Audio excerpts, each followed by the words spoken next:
Hello there, thanks a lot for coming by PosterCentral.com's video blog today. I'm Pete Howard, and isn't this a beauty? Boy, look at this, just a hand-colored, one-off, unique version of Ground Zero concert poster in San Francisco rock history. Can you believe it? A tribute to Dr. Strange from 1965, the first organized dance concert in the Bay Area. Now, if you've checked out my other video blogs, I have done things like the very large Marty Bellin generated poster, and a handbill of this on blue paper, and the handbill of this on white paper, which was hand-colored in by the family dog's Ellen Harmon. But this, oh my goodness, this is the cardboard concert poster for a tribute to Dr. Strange, and it's hand-colored in by the poster artist himself, Alton Kelley. Can you believe that? I'll give you a quick scan here from top to bottom. Spectacular history and provenance on this one, and beautiful. Wow. This was Mr. Kelley's own personal copy, and he colored it at the time of the event. And you can sort of see it's even got tack holes in the corners and so forth. It was probably put up somewhere, but he retained it as his personal copy, and he later gave it to his business partner starting the next year, Stanley Mouse, and that's the time that he signed it. And it's signed down here, although it has faded with time, but you can make that out a little bit near the printer's union bug. So, now, Alton Kelley, of course, is just a very, very important person on the San Francisco rock history scene when it comes to graphics. I mean, he was a founding member of the Family Dog, the four-person collective, obviously Luria, Ellen, and Jack being the other three. But of those four, Kelley was the only one who stuck around. You know, Luria went to Mexico, and, you know, Ellen and Jack just sort of split the scene and tapered off in very early '66. But Kelley, you know, teamed up with Stanley Mouse, as pointed out, and created some masterpieces going forward, such as, needless to say, Zigzag Man, again with Mouse, and the one that just knocks everybody out of their chair, of course, Skull and Roses. So Alton Kelley, very, very obviously significant poster artist on the San Fran scene, and this was the first.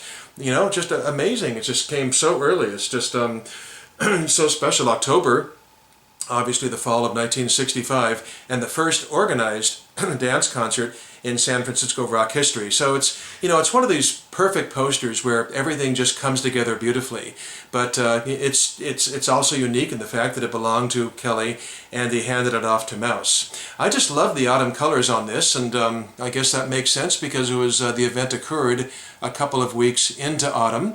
But, you know, instead of using all the usual bright reds and all that stuff, it's got a lot of orange, yellows, and browns. And I just love that. I think it's just really, you know, a great, timely piece. Now, as far as this event itself, I've done blogs on the importance of this event when I was doing the other posters and handbills. But since I did those blogs, I did read the book by Darby Slick of the Great Society. And, of course, the Great Society right down here on the poster.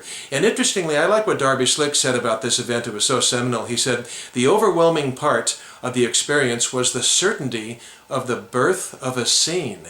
You know, everything was a first. Everybody knew it, too. Anyway, that was my ad-lib. Darby said, "We had arrived, and we were weird, interesting, and lovable. The excitement was intense and vibrant." Oh, man, I can just imagine if you could go back in time, this would have to be one of the ones you would pick out of, for sure, out of 5. Money just wasn't important, you know. Few people were married, even fewer had kids. It was mostly just single youth just coming out of the woodwork to the first big event in San Francisco. And $1,000 a month could carry a whole band, not just one person, but a whole band with and their attendant, you know, spouses, and maybe even a baby or two thrown in, you know, with rent and everything. So money was just not an important thing. But I also like what Darby Slick said about the emerging nascent hippie scene here, if you will, at the time of this dance concert. He said, "There were no imitators or interlopers because the word simply had not gotten out yet. This was probably never truer than at the first Family Dog show." And this is the poster for it from the poster artist, hand-colored. Beautiful piece, just wonderful. Awesome, awesome piece. On cardboard, hand-colored. I just love it. I'm in heaven. I hope you, I hope you enjoyed seeing it. Thanks a lot for coming by, and we'll see you next time soon. Bye-bye.